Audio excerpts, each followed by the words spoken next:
cieux proclame, le ciel proclame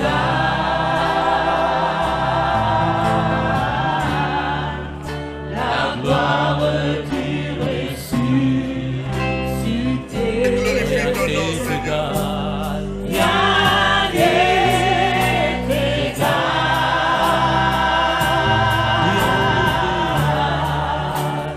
à la beauté du Seigneur. Nous proclamons, les cieux proclament le ciel, la gloire du ressuscité. Rien n'est égal, rien n'est égal, rien n'est égal à la beauté du Seigneur. Les cieux proclament, les cieux proclament, le ciel proclame la gloire du ressuscité. Rien n'est égal, rien n'est égal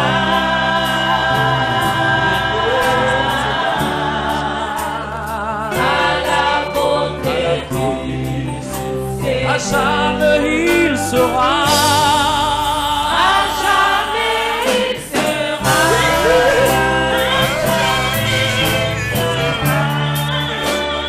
l'agneau sur le trône, l'agneau sur le trône.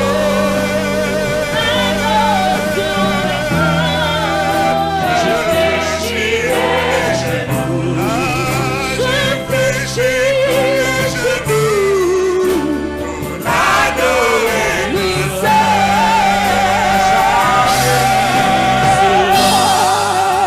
à jamais il sera, à jamais il sera,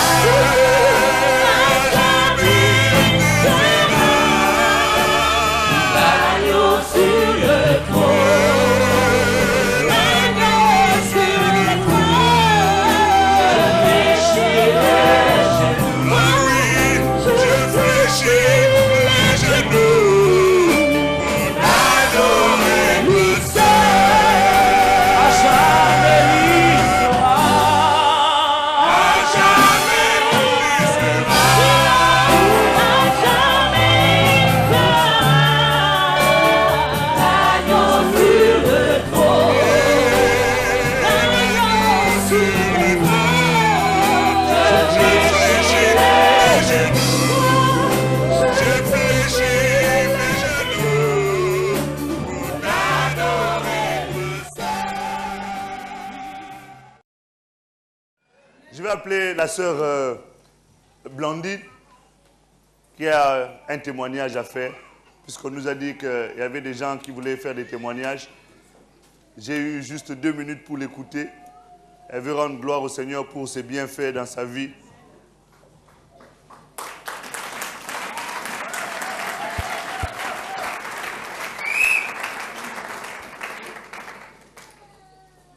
Alléluia. On m'avait appelé d'urgence en Belgique parce que mon papa il agonisait. Il était dans le coma. Et ça faisait 8 jours qu'il était là. Nous n'étions pas au courant ici. Et Dieu a permis que j'aille mardi. Et arrivé là-bas, il y avait d'autres frères et sœurs qui priaient ici. Et il y a un frère qui m'a dit, quand tu vas, n'aie pas peur. C'est vrai que quand on est face à un membre de sa famille, des fois on est déstabilisé. Mais Jésus est toujours avec nous. Et il faut avoir foi, comme on nous a dit ce matin. Il ne faut pas avoir le doute. Parce que c'est l'Éternel qui fait toutes choses, ce n'est pas par notre force. Arrivé là-bas, on a prié, j'ai prié. Il y avait un frère qui m'avait dit, mets ta main, n'aie pas peur, il faut prier. Quand tu arrives là-bas, tu imposes. J'ai imposé la main. Des fois, on impose facilement quand ce n'est pas un membre de la famille dans le sang. Mais quand on se retrouve devant quelqu'un qui ne respire pas, il respire artificiellement, des fois, on est déstabilisé. Mais Dieu étant bon et merveilleux, j'avais confiance en ce Dieu-là. J'ai dit, ça c'est la réalité qui me montre toutes ces choses-là. Mais la vérité n'a rien dit. Et l'Éternel ne permet pas qu'il meure tant qu'il ne t'a pas connu. Quand nous sommes dans le Seigneur, nous ne pouvons pas permettre que nos membres de famille meurent sans connaître l'Éternel. Ils doivent connaître. S'ils doivent mourir, qu'ils meurent après. Mais maintenant, qui ne meure pas, il faut qu'il te connaisse. Et Dieu est merveilleux. Il a fait des grandes choses. On a prié mardi. Il a pleuré. Il n'entendait pas, mais il a pleuré. C'est un signe de l'Éternel. Et il a répondu Amen. Et le jour d'après, on a enlevé toutes les choses qu'on lui avait mis. Il commence à respirer normalement. Le jour d'après, il y avait une évolution. Chaque jour, Dieu a fait. Il y avait une évolution parfaite. Et là où je dis là, il s'est rétabli. Il est encore à l'hôpital, mais il s'est rétabli parce qu'il mange, parce qu'il ne mangeait pas. Il ne mangeait pas puisqu'il était mort, il était dans le coma. Donc là, Dieu a permis qu'il puisse même manger des pâtes, la viande comme nous mangeons ici. C'est pourquoi je rends gloire à Dieu. Il est Dieu, il faut avoir confiance en ce Dieu-là. Il ne faut pas douter, il ne faut pas venir comme des ramassis. Il faut être réel avec le Seigneur. Il faut croire parce qu'il est vivant.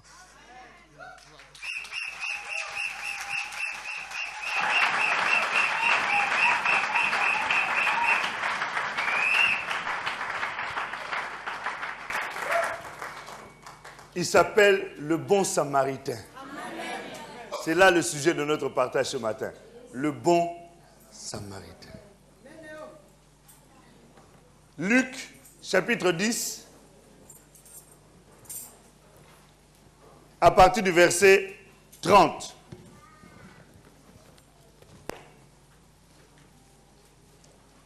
Luc 10, à partir du verset 30 jusqu'au verset 37. Nous allons essayer de tirer quelques enseignements dans ce passage qui vont certainement nous faire du bien. Jésus reprit la parole et dit, un homme descendait de Jérusalem à Jéricho. Il tomba au milieu des brigands qui le dépouillèrent, le chargèrent de coups et s'en allèrent, le laissant à demi-mort. Dans d'autres versions, le laissant mort. Un sacrificateur qui, fortuitement ou par hasard, descendait par le chemin, ayant vu cet homme, passa outre. Un lévite qui arriva aussi dans ce lieu, l'ayant vu, passa outre. Mais un samaritain qui voyageait, étant venu là, fut ému de compassion lorsqu'il le vit.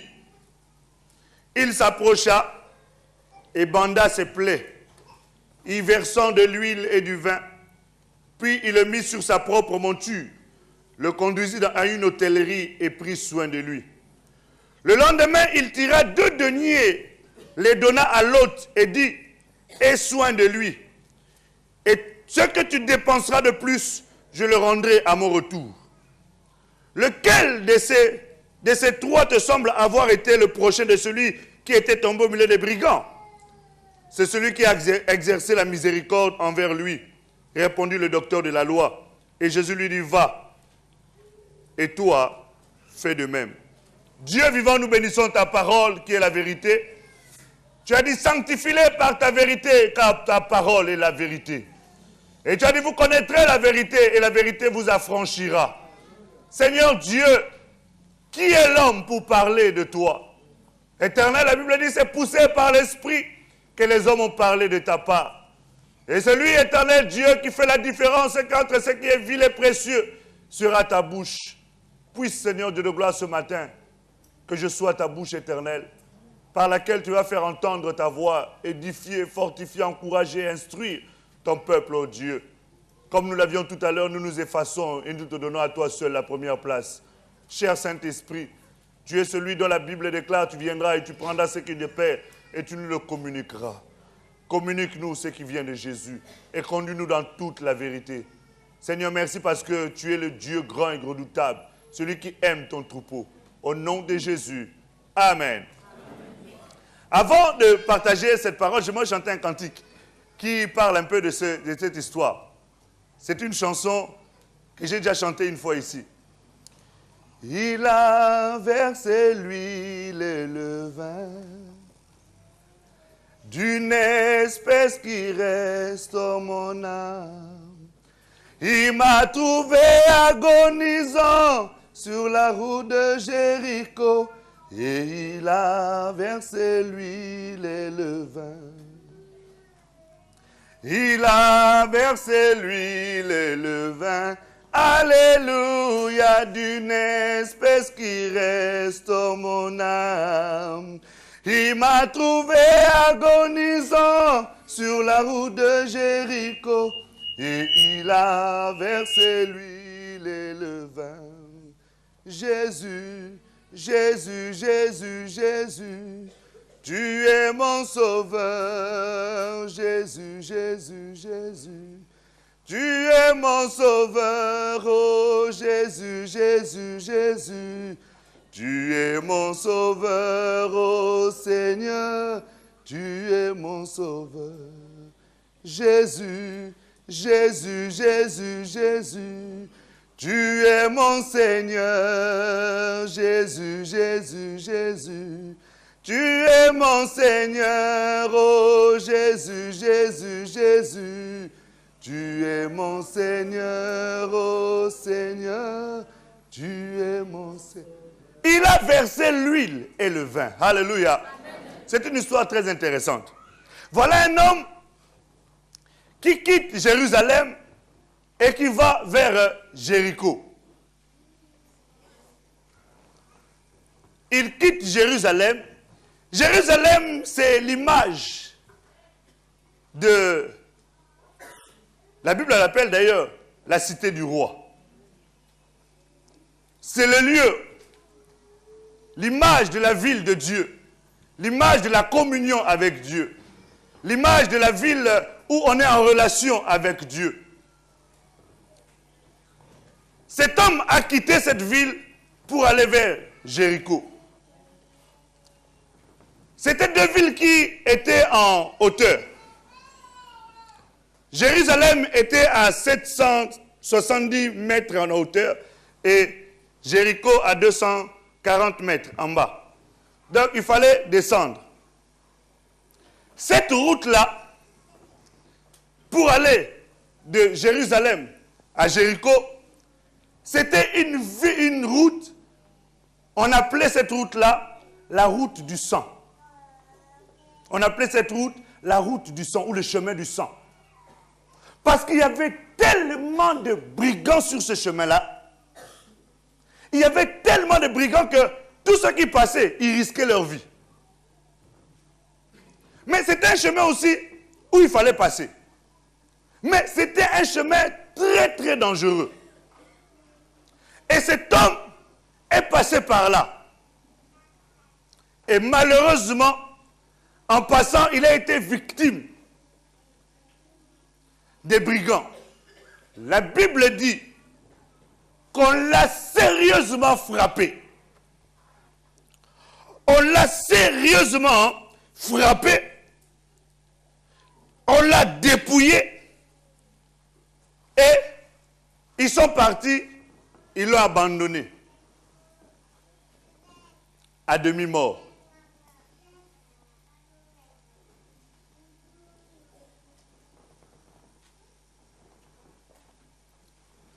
C'est l'image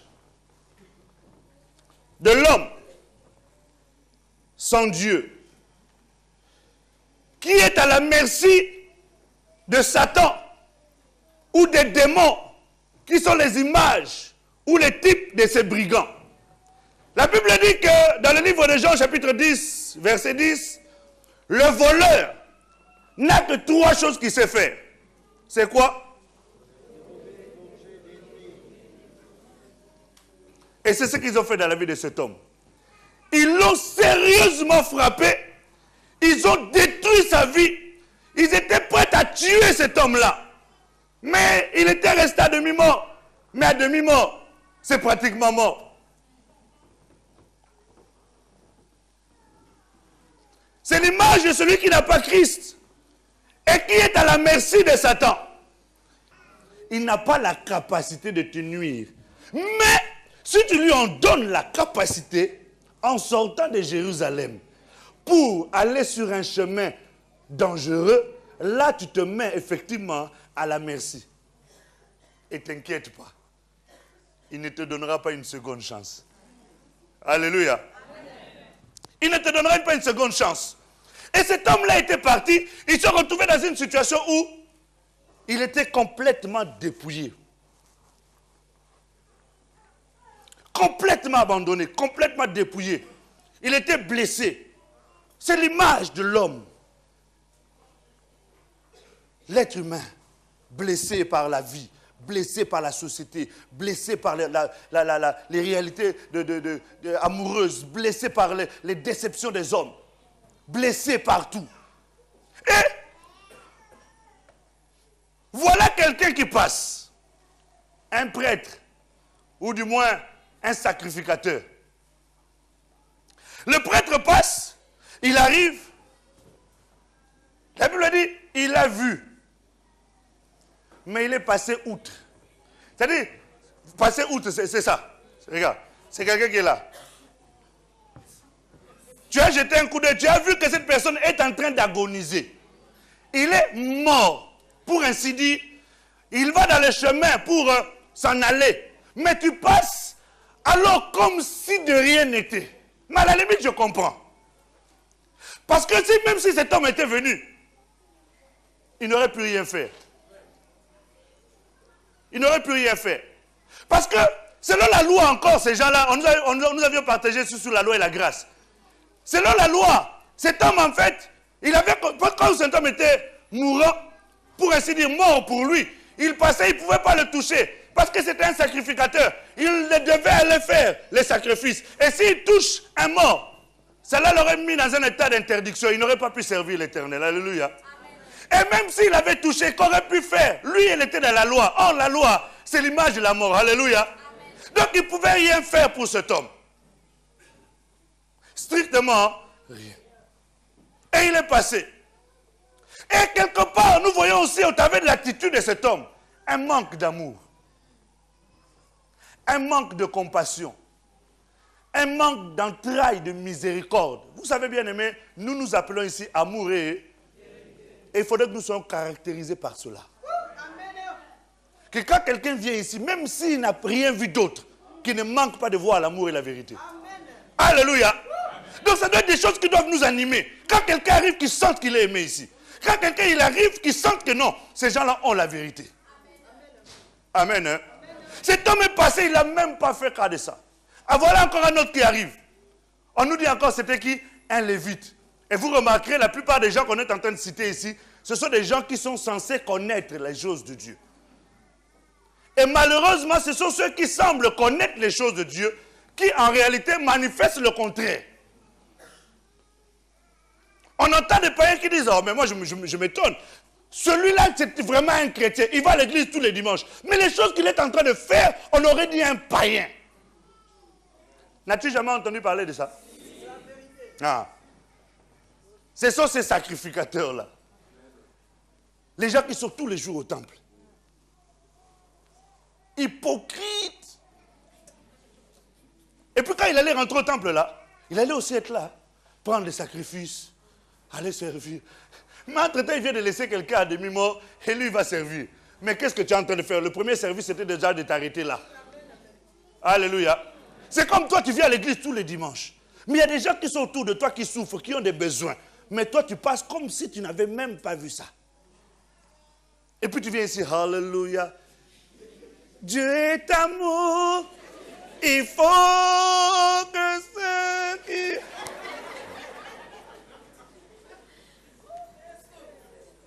Ça, c'est la blague. C'est de la blague. De la vaste blague. Un lévite arrive, et le lévite arrive, lui aussi regarde, et il passe outre. Les lévites, c'était ceux qui travaillaient au temple. Serviteurs de Dieu. Diacres. Anciens. Évangélistes. Docteurs, apôtres. Ah, vous pouvez mettre de tous les autres noms que vous voulez. J'entends les bishops, les trishops, les quadrishops et les sexishops. Toutes ces choses-là, c'est bien. Mais ce n'est peut-être pas ça qu'on voulait. On voulait que cet homme-là s'arrête. Lui, son travail, c'était d'offrir des sacrifices. À la limite, il aurait pu peut-être s'arrêter. Ou alors se dire, je vais aller au temple, je vais aller offrir des sacrifices. Mais qu'aurait-il offert? Les boucs, des taureaux, mais le sang de ces champs-là, de ces animaux-là, ne peuvent rien faire. Alléluia. Amen. Le sang de ces animaux-là ne peuvent rien faire. La Bible dit ceci dans le livre d'Hébreux, chapitre 9. Allons-y un peu. Hébreux, chapitre 20. Suivez bien. Cet homme-là était dans le mal. Il avait besoin d'être aidé. On est en train de se suivre, hein? Hébreux, chapitre 9. À partir du verset 13, on nous dit ceci. Car si le sang des taureaux et des boucs et la cendre d'une vache répandue sur ceux qui sont souillés sanctifie et purifie et procure plutôt la pureté de la chair, combien plus le sang de Christ, qui par l'Esprit éternel s'est offert lui-même sans tache à Dieu, purifiera-t-il votre conscience des œuvres mortes afin que vous serviez le Dieu vivant? Alléluia. Les Lévites, c'est eux qui faisaient ces sacrifices-là. Mais à la limite, il aurait pu offrir des taureaux et des boucs, mais ça n'aurait rien pu changer. Cet homme serait resté malgré tout dans son état de péché. Il serait resté malgré tout esclave du mal. Il serait resté malgré tout dans le même état. Pourquoi? Parce qu'il aurait offert des sacrifices humains qui n'auraient purifié que la chair. Mais le problème qui était là, il fallait que cet homme-là soit purifié, même au niveau de son esprit. Mais pour qu'il soit purifié au niveau de son esprit, les Lévites ne pouvaient rien faire. Donc à la limite, on comprend. Même s'il s'était arrêté, il n'aurait pu rien faire. Mais il aurait dû quand même s'arrêter. Même si tu as l'impression que tu ne pourras pas être très utile à la personne, mais arrête-toi quand même. Peut-être une petite parole. Rien que le fait peut-être de le relever un peu la tête, lui aurait fait du bien, dans un premier temps. Quoique son problème reste encore entier. Mais tu aurais pu déjà apporter un premier réconfort. Vous savez, quand quelqu'un est éprouvé, par exemple, le fait que tu ailles le voir, alors qu'il est en train de pleurer, le fait de voir les gens autour de lui, ça l'empêche de pleurer. Il se sent consolé, il se sent encouragé, il se sent fortifié, même si tu ne peux rien faire réellement. Parce qu'il n'y en a qu'un seul qui sonde les cœurs et les reins et qui est capable d'apporter la véritable consolation, c'est Jésus-Christ. Alléluia. Mais le fait que tu viennes déjà, c'est déjà un plus. C'est déjà quelque chose qui va déjà le soulager. C'est pour ça que nous ne devons pas être indifférents les uns vis-à-vis des autres. Nous devons porter l'amour les uns vis-à-vis des autres. Nous devons avoir la compassion les uns vis-à-vis des autres. La Bible dit que nous devons avoir les entrailles de miséricorde. C'est-à-dire, au fond de nous, on trouve la miséricorde. La miséricorde, c'est cette capacité-là de souffrir avec l'autre et de lui apporter sa consolation. Et c'est ça que nous devons être. Vous savez, toutes ces choses-là, ce sont des signes qui sont en train de nous instruire. Parce que la Bible déclare ceci.